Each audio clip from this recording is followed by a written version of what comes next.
What's up, family? I'm Juan Castillo, and when I'm on social media, my favorite show to watch is the Don't Shoot the Messenger weekly podcast. Chris G, professional Sutton, Rucker Report delivers sports the way it's supposed to be, real and authentic. So get ready to be entertained. My boys are ready.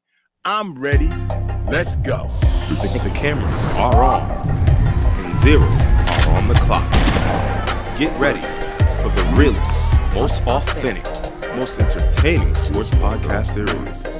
You may think you know sports, but they know sports and speak the truth. Here to bring you that truth is your Big Three. Give it up for professional son, Chris G, and the Rucker Report, Jersey. There's nothing to debate when the message is this clear. Welcome to the Don't Shoot the Messenger podcast.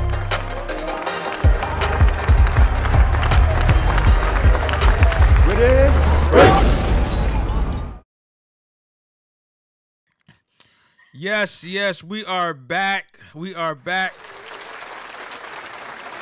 This is the new year. It's a new year. Happy New Year, everyone out there. Happy New Year, everyone. Today we got a very special guest. This man needs no introduction, but I'll do it anyway.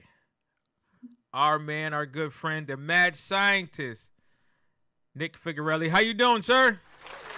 Doing very well. Thank you very much for having me. I just got two letters that I have to say right now, baby. OH! Oh, no. Hi, Chris. I'm back. Oh, man, listen. Thanks again for tuning in to another edition of Don't Shoot the Messenger podcast. I'm your boy, Professional Son. Fuck y'all.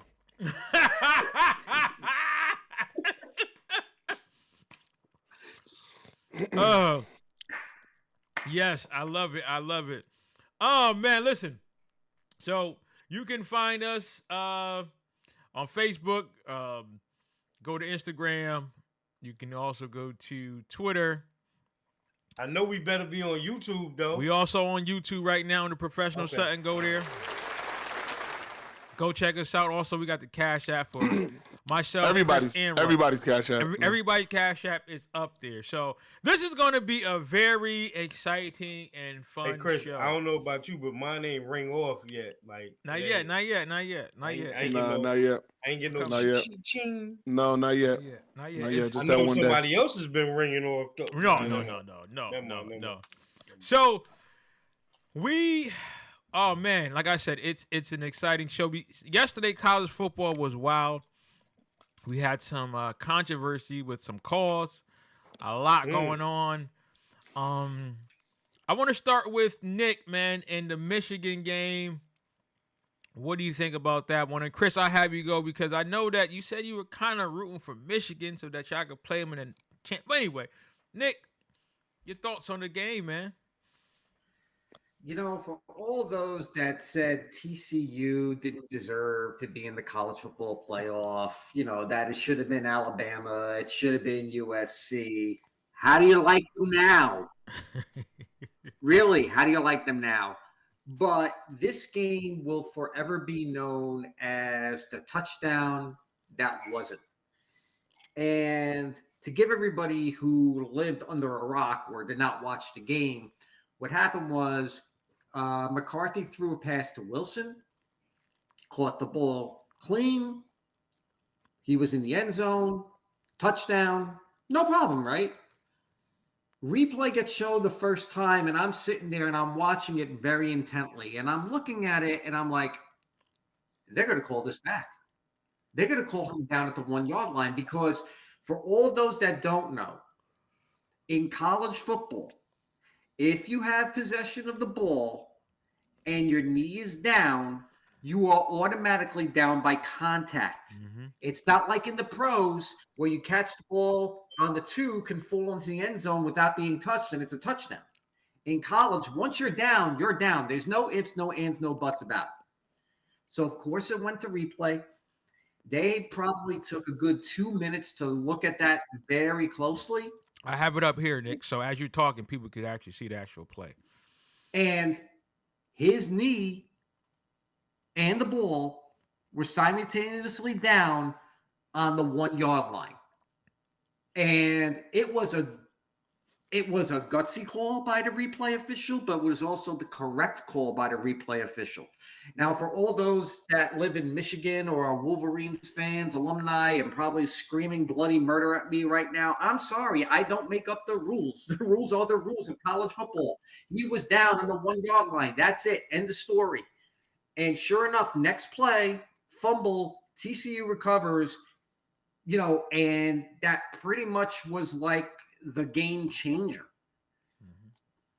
But let's be honest here. Yes, the game will be known probably for that one play, but TCU played a great game. They put 51 on Michigan. Mm-hmm. And in the press conferences afterwards, all the players were saying, we didn't play up to snuff. We didn't take them lightly. We just made a lot of mistakes. They owned up to their mistakes. They did.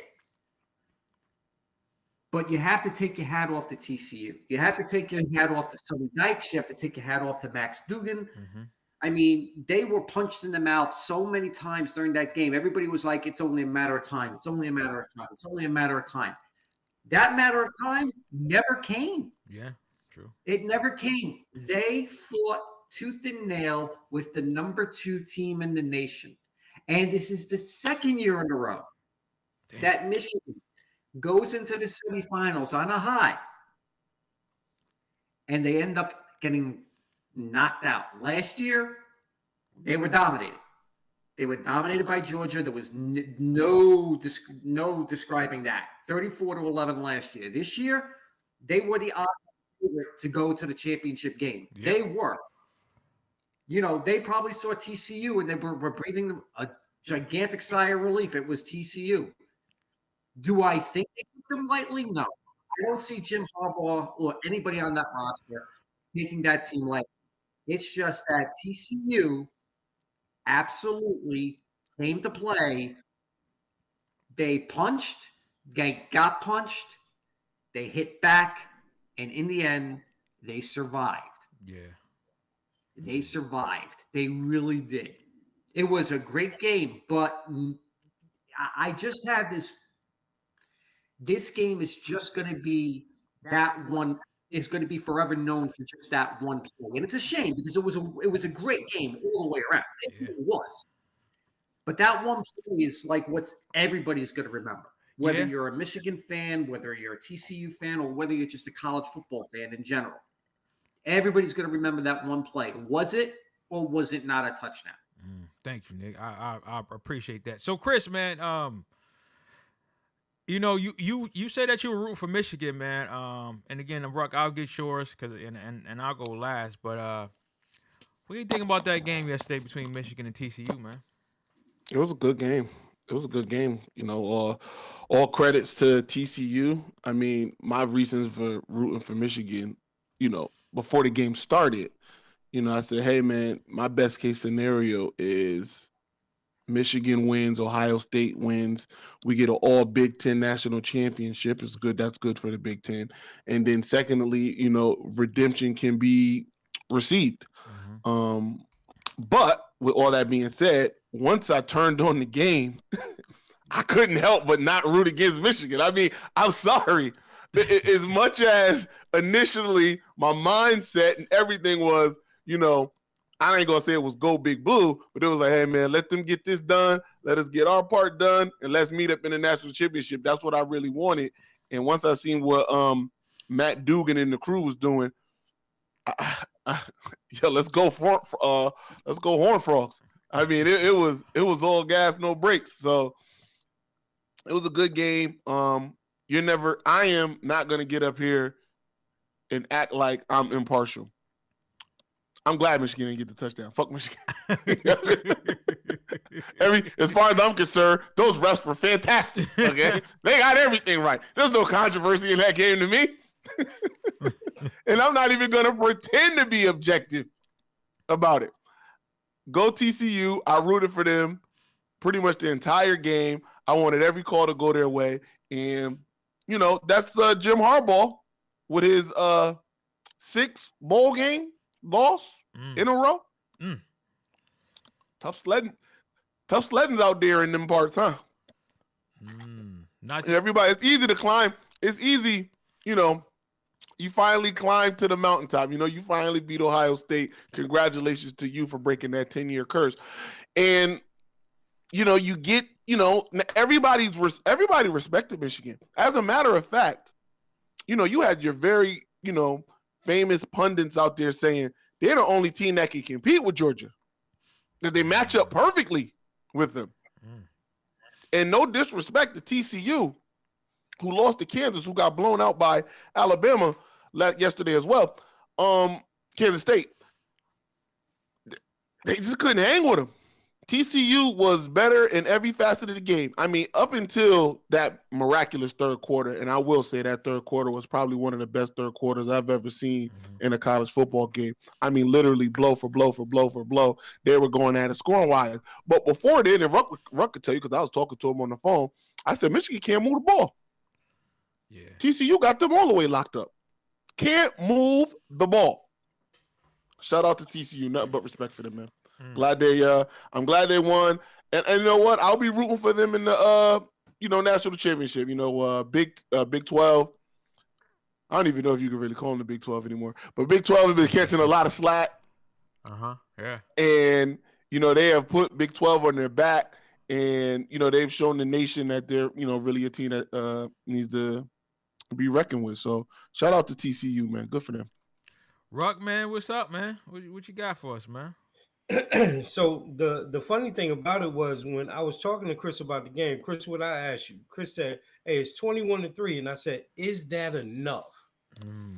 Right? That was the one thing that we said early in the game. We said, is it enough? Because again, it's supposed to be Michigan, right? Yeah. So you take all that into consideration, but I think what happens is, and what people kind of forget, is that these mid-majors, these D1 programs that are in conferences that people don't pay attention to, that have these seasons, like a TCU, like a Houston, that you're like, nah, they ain't supposed to be here. Like a Utah, when Utah had a good run a couple years ago.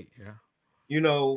You say they're not supposed to be here, but the one thing that people are downplaying, and we coincidentally had a conversation about this a couple weeks ago, the transfer portal has made there even more parity in college football.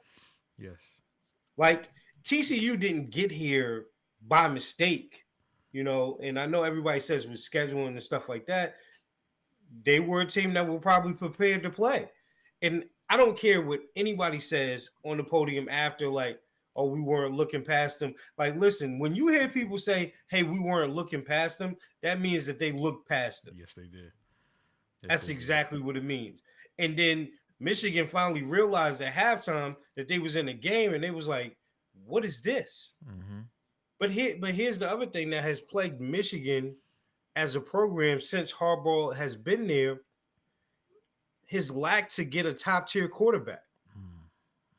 Because and I don't know exactly what happened in the front end of that play, meaning in the offensive line, whatever pressure he was, facing in that. But a top-tier quarterback kind of gets that ball there where the kid walks into the end zone. Yep. Because everybody knows what it is in college football. When you down, you down. Now, the one thing I think that will come from this game is that they may reevaluate that going into next season and may try something differently. Just to emulate a little bit more of the pros, but we'll see. But I mean, TCU took care of business, and hats off to them. So Michigan has to go back to the drawing board. Again. When is it going to be enough in Michigan for Harbaugh? Because I know his contract was just extended, but you can't deny 6 bowl losses. Yeah. Right? Even though they climbed to the number 2 spot in the nation this year, you can't deny 6 losses. We talked about this a couple weeks ago, and I was asking Chris, like, is this it for Ryan Day?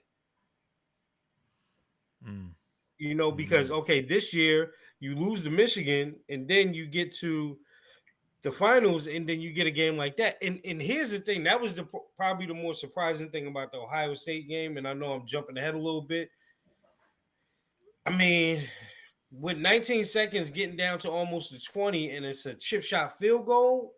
But is it a chip shot field goal in college? I don't know.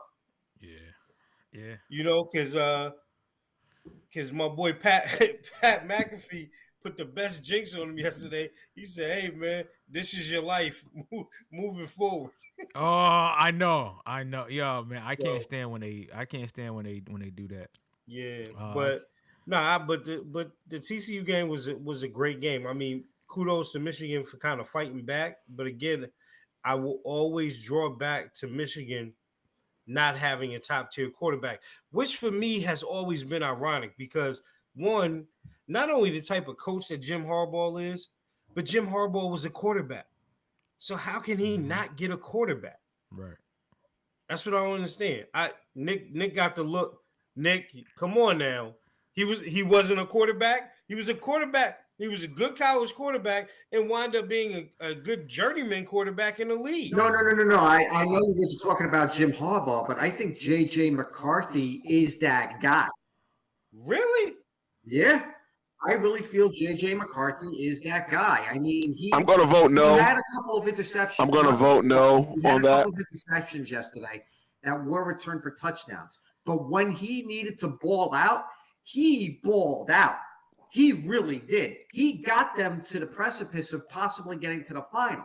I can't blame J.J. McCarthy for that loss at all. I put the loss on the Michigan defense who couldn't stop a sieve from running for 60 minutes.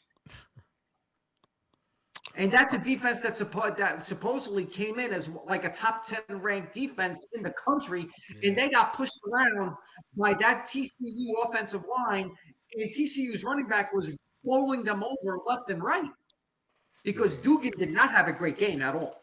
Dugan did not have a great game. No, Dugan did not have a great game. With that being said, J.J. McCarthy ain't the guy. And I'm going to tell you why I feel like he's not the guy. And it's not just my Michigan hate. The thing that made Michigan great this whole year was their defense and their run game. As a matter of fact, up until the Ohio State game, the remedy or the plan to beat Michigan was make J.J. McCarthy beat you. And if he was that guy, to me, if he was that guy, you would never say to Ohio State, make C.J. Stroud beat you. Because you know he can beat you. It was make JJ beat you because we haven't seen it from him this year. Now, he played well in the Ohio State game. And I'm not saying he didn't play well in this TCU game, because he did. He didn't play bad. But that is still the run on Michigan. It's if they don't have the run game and they can't control it that way, and then throw it. And then, beat you with a combination of you got to fear the run, now the pass is open up. If you just got to pass, because, and I know we'll get to it, against Georgia last night, Ohio State had one chance of winning, and it wasn't running the ball. It was you have to pass. And if J.J. McCarthy is put in that situation, I think it's a problem. It's why I think they did a good job of not letting the game get away, and they were still able to try to mix in some run Michigan against TCU, because if it just had to be straight up, dude, this is drop back. This is, 7-step drop back, shotgun, reading it, slinging it. I don't think JJ's that guy. I really don't. And I think you doubled down on that, Nick, because you said it yourself. There were a couple of interceptions that he had that were pick six. So like those, and I say that in all understanding that some of those mistakes or multiple mistakes like that in a semifinal game is not going to get it done.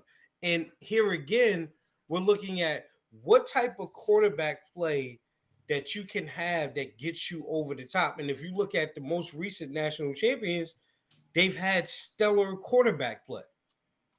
So Michigan hasn't had that. And McCarthy may be good, but, and Nick, I think you will agree with this point, there's a real difference between good and elite quarterback. Oh, no, there is 100%. Right? So it's just like conversation we were having before we got on. Don't take it out of context, though, that I'm calling McCarthy elite. He's nowhere near elite. He is a really good quarterback.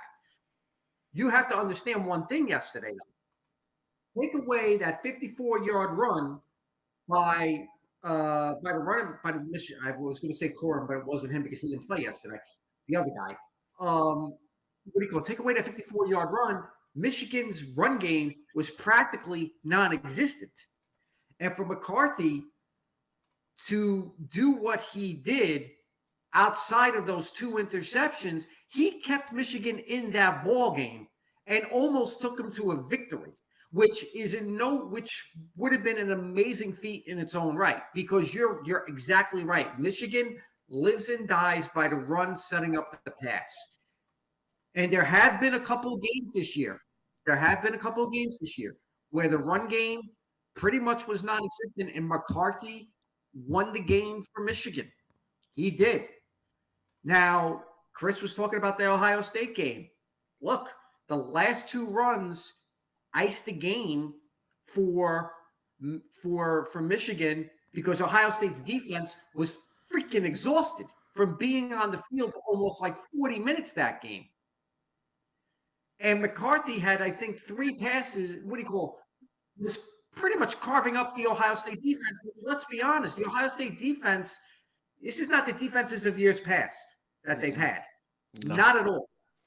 No. I mean, me and Chris even discussed that after we're messaging each other after the Michigan game, in which he even said, he's like, this is not my Ohio State type of deal. He's been saying it all year. Yeah. They didn't have like a Joey Bosa, a Nick Bosa, a Chase Young, someone like JT Barrett. Who's havoc. Yeah.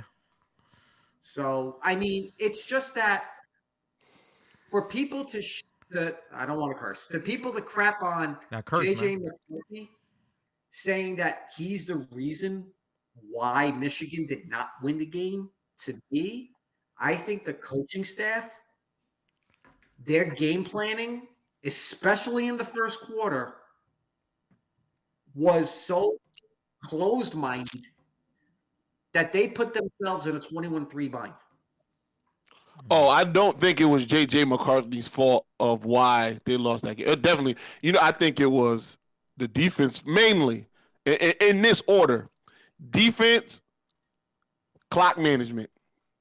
I don't know what Harbaugh was doing at the end of that game with the clock management. And I let me rephrase that. I do understand what he was doing. I know what he was trying to do.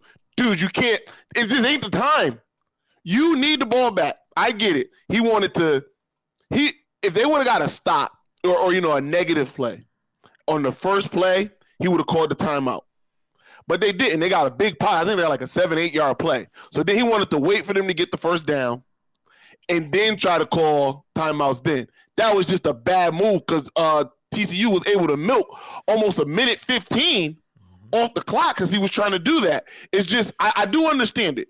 I just wouldn't have done it. I just wouldn't have done it. Chris, you could also talk about the Michigan's final drive because I was watching that final drive. They did have, in college, you could have 40 seconds on the clock. It'll still feel like 2 minutes because the clock stops after first downs and stuff. Yeah. But I was watching that drive and I was watching the play calling and I'm looking and I'm like, there was no urgency. No urgency.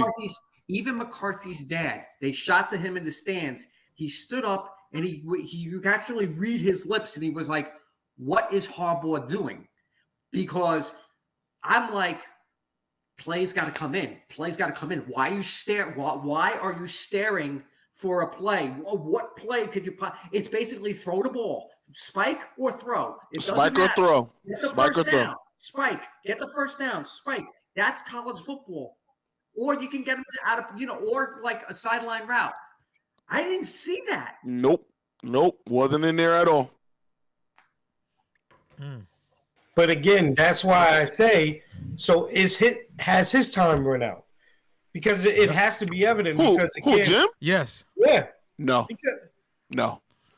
No. But this is what we talk about all the time, right? Because we look at certain things across the landscape of college football, and there's certain coaches, and we say, how, why, I can tell you why. what's going Yeah. on. I Well, can tell you why. Thank you. Listen, I can tell you I know why. why. Yeah. I know why, but It's sad.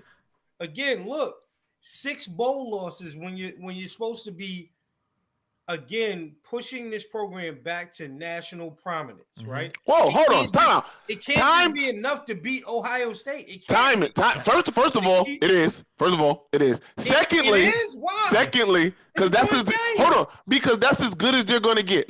We need to change the narrative. Michigan has never been nationally prominent, and Michigan hasn't won a national championship outright since like 1947. Mhm. So this misnomer that there's some type of juggernaut. Are they a blue blood? I won't take that away from them. That's disrespectful. They are a blue blood. But national prominence? No. The last time they won a national championship was Charles Woodson in 1997, and that wasn't an outright national championship. There are plenty of programs who have outright national championships Yep. since the last time. They have multiple, Ohio State being one of them, Yeah. multiple national championships outright. Oh, gosh. Oh, I know Nick. But, Other than but Michigan, again, but I just want to stop Chris, there's a misconception that they are something bigger than what their I'm not big saying thing that. is I'm beating not Ohio State. saying- That's their big thing. Again, I'm not saying that they are, but I'm saying that this was the reason that they brought the man in there to get an outright national championship along with beating Ohio State. I That's why disagree. they brought him in there. I disagree. I think If they they brought him brought in there him so he in can beat there Ohio for that, State. Yep. If they brought him in there for that, and he's but then in these bowl games, he's taking L's, and it's L's not only because of talent deficit and also coaching. When does this look? They just had a viral video the other day about Steve Sarkisian. When I does saw that. When does it roll out? When is enough? Lane Kiffin, his bowl game the other day. When is enough enough? Listen, you're asking big questions, but I'm going to give you the small answers. He got himself he curried a lot of favor beating Ohio State twice in a row. And I'll let, I know the mad scientist is chomping at the bit to go, but I'm going to leave it with this statement. Michigan can't do both. They built their team to beat Ohio State. Mhm. He did not also build his team to win a national championship. I do not think he did. That is an NFL type defense suited to beat Ohio State. And he's done that. And I congratulate him for that. It is not suited with his offense to win a national championship. And he cannot do both. If he switched it up, then he would leave himself very, very vulnerable to Ohio State, which would then stop him from being able to get to the point that he's at. And he won't be able to succeed. Their big success is going to be beating Ohio State, and that's what they're going to have to live with the rest of their life because they're not winning a national championship, and that's just the goddamn truth. Mm. Nick, Wow. tell me I'm wrong.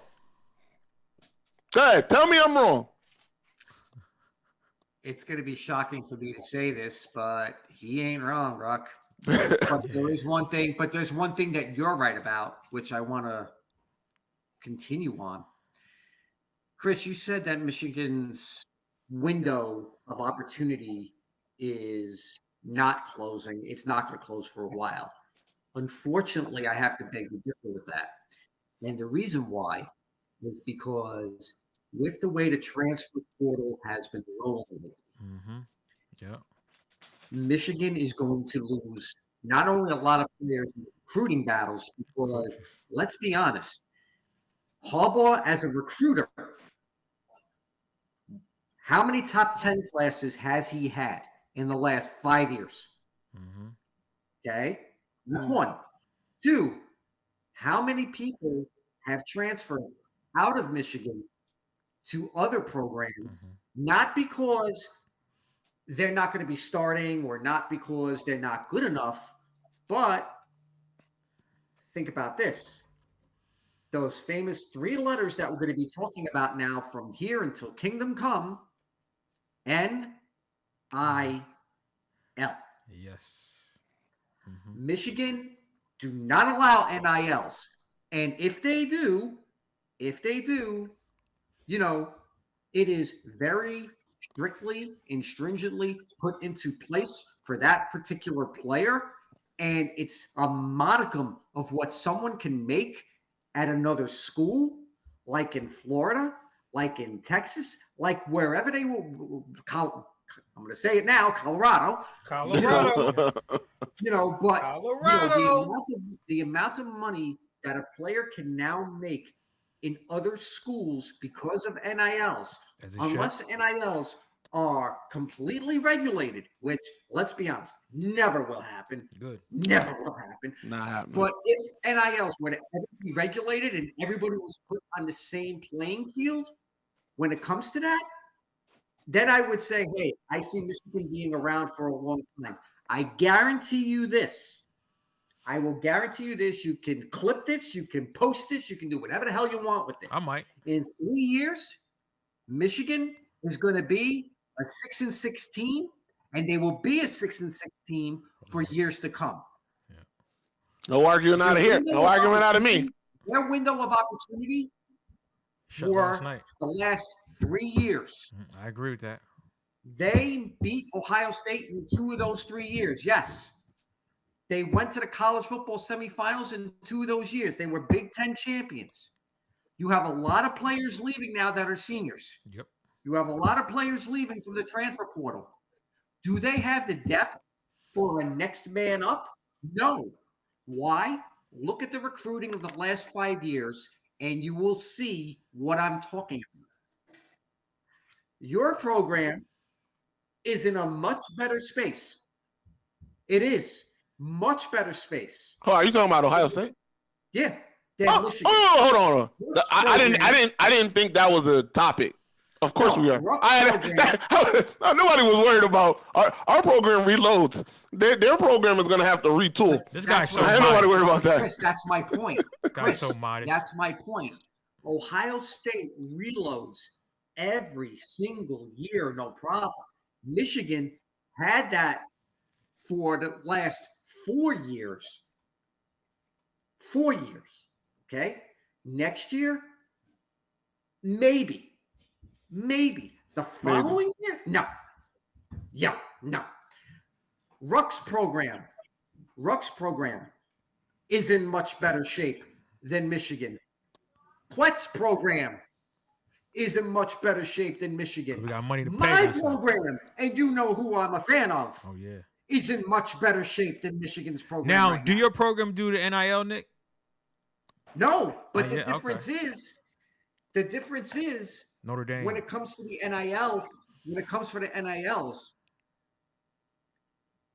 Notre Dame does not allow it. No, they don't. But when you hear Notre Dame and you see who their head coach is and you see how they recruit their players and everything like that, you see it every year. Yeah. Notre Dame reloads their program. Brian Kelly did a masterful job. Granted, he never brought us the Natty. Although we did play for a Natty. Yeah. And we played in a college football playoff. We played in a couple college football playoffs. But we kept reloading every year. What do you call it? If you look at Harbaugh's record overall, how many major bowl games was he in? How many times? What do you call these last 2 years were his window of opportunity? Next year, Brock. Next year's his last year. Ooh. Next year's his last year. But After see, that- I think but Nick, and I love everything you're saying, but again, this is the part that I keep saying. I think we're getting so far away from where this would be with a Jim Harbaugh, right? Why isn't he getting the top tier offensive talent to come to his program? Because the one thing he has had in his tenure there is outstanding star level defensive talent at specialized positions. He's had that. I can right? answer that for you. Go ahead. But offensively, for a college quarterback, for an NFL quarterback, he can't do that. And the one thing that people will not say is that, you know what though? You know who is gonna have a pro style polished quarterback next year? Colorado. You know they're going to have an outstanding former #1 high school player in the nation at wide receiver and DB, Colorado. And now Colorado is right next door to Michigan. Those kids are going to look at what happens there next year. Mm-hmm. A lot of kids across the country have already started looking at it. So again, this is where the transport portal, the parity in college football, the NIL deals. Like, think about this. Shadoa Sanders is going to have an NIL deal from the Brady Company, Yep. right? From Michael Strahan and a couple other people, just to name a few. And guess what? And guess what? Now that he's in Colorado, he probably gonna have a snowboarding deal. And I know goddamn well he y'all think y'all got tired of Russell Wilson saying Broncos country, let's ride. Okay, wait till what you see. Wait till what you see Coach Prime and Shadoa do. I'm just saying, right? So it has to at some point get to a level that the AD, the boosters, they got to come to something with Harbaugh and say, hey, listen, we love you. You beat Ohio State. Bro, you got to win a bowl game. What do we need? Who do we need to pay to get you a quarterback? Oh, I can't wait to go. Because all these other programs, but here's the thing, and all these new top tier quarterbacks, like the kid that's going to Tennessee next year. Oh yeah, flat out stud. $1 million. And he's going to Tennessee. But here's the thing, though. But here's the thing with Harbaugh, and that's the same issue we had when he was with the 49ers. Harbaugh is very stubborn. Very. I'm gonna tell you about Harbaugh, right? So in college, like how we talking, it's a parity. Okay, you know what? Cool. That's not working, so let's go to the spread. Let's spread them out. Michigan has the talent for that. But I'm going to tell you what Harbaugh does. He is one-track minded, and he did it with the 49ers. He's going to run until he can't run no more, okay? He thinking that this is 1947 or even 87. That was cool then. But if you're seeing that the game is evolving, and again, McCarthy, I know, McCarthy people say that he's not, elite, but he is what they needed. And if Harbaugh was a good coach, then he'll spread the ball out. But once Jim Harbaugh gets one-track minded, that is it, and that is over. That's why you see a lot of kids like, I'm not going to Michigan because I want to throw that thing. I want to spread it out. I don't want to have to hand off the ball 45 times. I want to be able to throw the ball, get points on the, get some points on the board so I can be successful and so we can win. And we saw that yesterday. We saw the stubbornness of Jim Harbaugh come out yesterday. Wherever he goes, he plateaus where he need to be. So you can be like, all right, well, he got there. He went here. And last night, and like Nick was saying, these 2 past seasons, we saw that. And this is it. Next year, his window is so small, and like everybody said, the NIL is real. Those kids are like, listen, thank you. And guess what's going to happen when you have teams that are like, that kid did go to Michigan, right? But he can come here. You know what, I will agree with Chris here, and I'll let you go in 2 seconds, Nick. You know what, Chris, you're right. Michigan ain't trying to be in a national discussion about championships. They just trying to beat y'all. So that's it. They don't deserve it. That's it. Yeah. Peace. Listen, we focus on 2 different things. But hey, if you want some NIL money and you want to sling that rock and you want some receivers, come on down to Ohio State. You don't want your coach. You don't want your coach all in your videos, taking all your money. Because Marvin Harrison got a nice Bowls deal. Nice one. I see the commercials for it all the time on Instagram. I'll be like, look at Marvin Harris, and he already got money. Yeah. You know what I'm saying? Hey, Chris, I'm going to say this one more time. Please be careful when mentioning the Harrison name on this platform. I don't want to get shot. I don't want to get shot. Smoke. So I got the video. Marvin Harrison, keep that thing on. Because I got the video. Marvin Harrison is one of the greatest human beings that has ever walked this planet in a coach uniform. And I'm gonna throw it to Nick because I don't want to say no more. I just want to say number 22 from Georgia yesterday, Bullard. God bless you, kid. Go ahead, Nick. Remember last year, I'll put a bow on this. Remember last year when Jimbo Fisher came waltzing into Texas A&M and had the number one recruiting?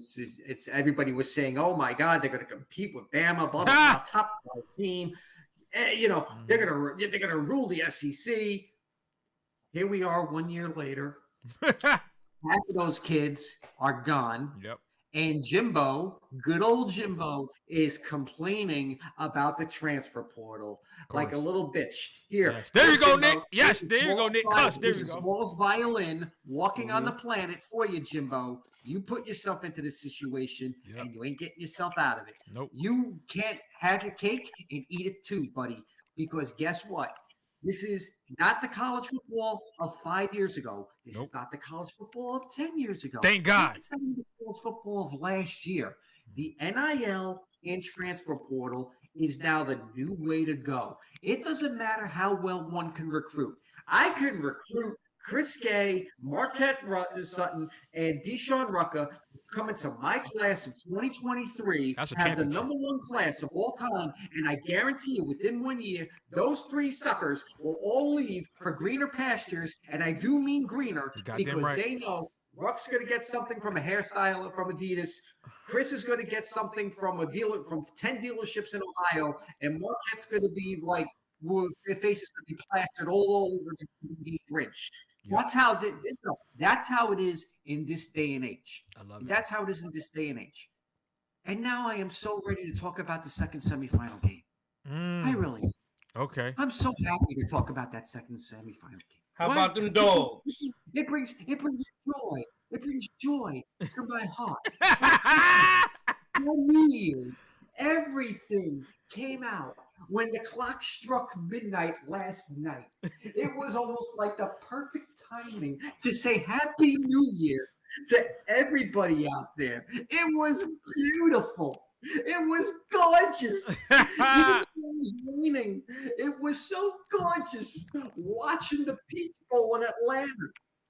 Because let's be honest, that was another amazing game. Yes, it was. It really was. But again, I have to say it. There's going to be talk about one specific play in that game. No, there is. And I was talking about this with Quet. Hambone, what's up, man? Hambone. So basically, the one I'm talking about is the hit on Harrison in the end zone. I'm about to put it up right now. The Georgia defensive back was called for targeting. And they replayed that over and over and over again. And I got it up right now. You could watch it. Thank you, Hambone. You can watch it from 3 different angles. And one of it looks like targeting. One of it looks like a clean hit. Wrong. And the other one is inconclusive. I hated to be the replay guy for that particular thing because once again, it was a game changer. One, the targeting call was overturned, and it could have gone either way. But 2, Ohio State lost Harrison for the rest of the game. And now that was the big part. I'm going to give you a correlation.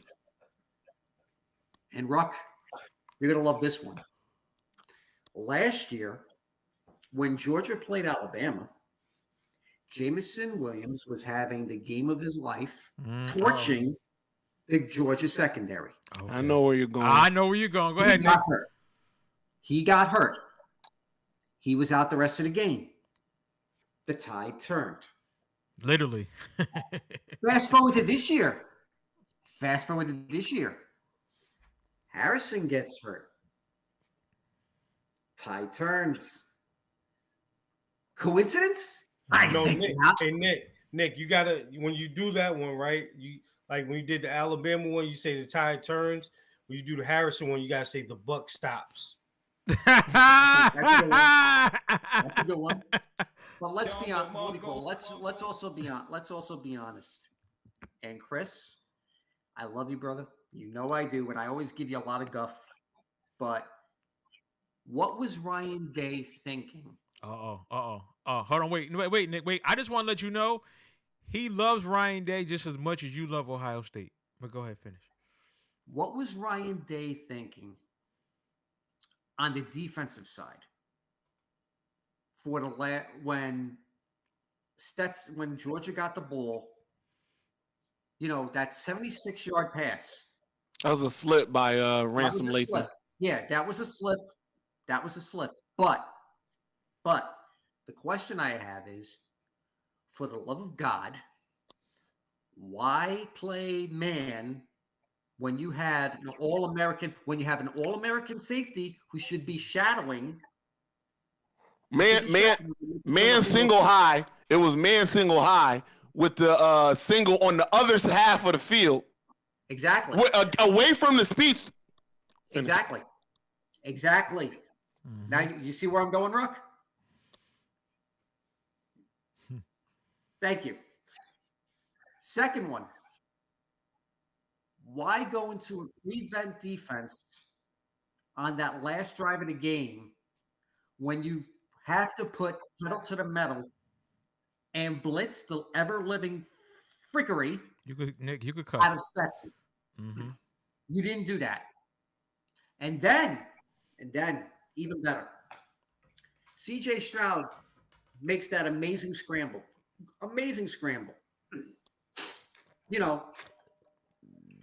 Why do you have CJ Stroud look at you dead in the face for another play, wait about 5-6 seconds before telling him to spike the ball? Could have ran at least. No spike. No spike. That was no spike. What we got was. Am I missing something? Well, yeah, no, you're talking about on the final Ohio State drive, correct? Oh shoot. Okay. What happened? Are we good? Uh-oh. What happened to Nick? Nick, what happened? Uh-oh. Where'd Nick go? Nick gone. I'll pick up. If he's talking about the last final drive, there was no spike. Georgia called a timeout because all of a sudden all of the Georgia players started, cramping up. And they needed a break.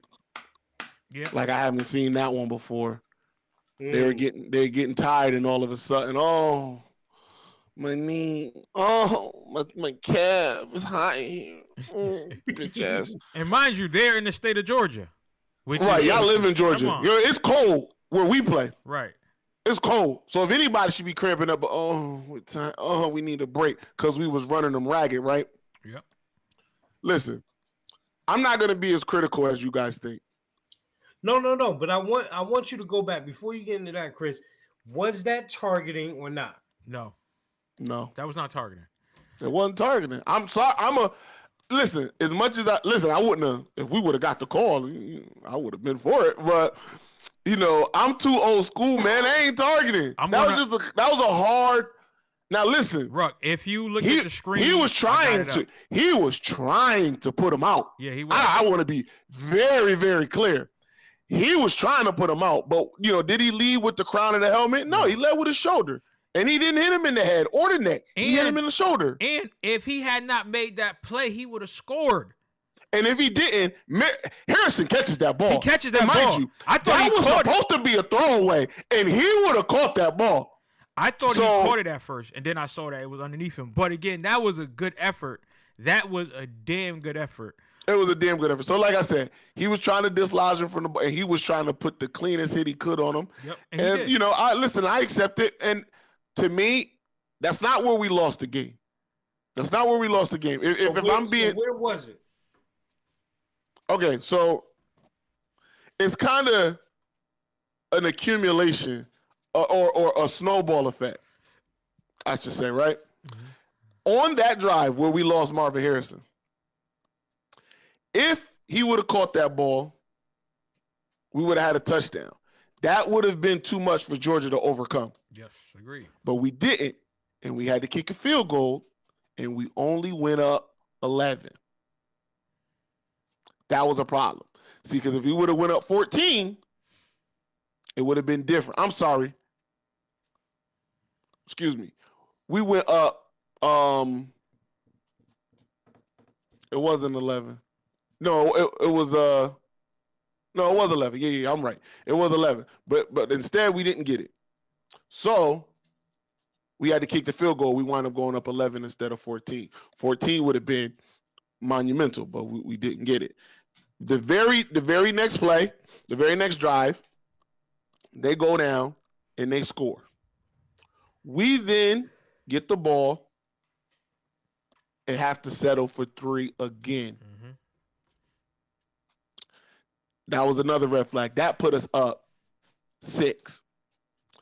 They get the ball, they score. Now we're down 1 where a field goal can win it. We move down the field. Phenomenal job by C.J. Stroud. I've watched Ohio State every C.J. Stroud game. I've never seen C.J. Stroud run like that ever in my life. Mm-hmm. He wanted this game. He gets us into field goal range, but once he gets us into field goal range, Ryan Day throttles down. Yep. So we have to settle for a 50-yard field goal instead of continuing to try to gain yards to make it an easier kick. And I think the culmination of all of those factors is why we lost. With that being said, I'm proud of them boys. Yeah, me too. We got embarrassed at home by Michigan, which is unacceptable. And it was a foregone conclusion that Georgia was going to run us out to Georgia at the Mercedes-Benz Dome. I was about to call it the Georgia Dome. About to run us out the Mercedes-Benz Dome. And we came and we attacked. I've never seen Ryan Day be so aggressive. I've never seen Ryan Day be so animated on the sidelines. I mean, you would have thought he was Patrick Beverly on the sideline. I mean, he was giving the 2 smalls.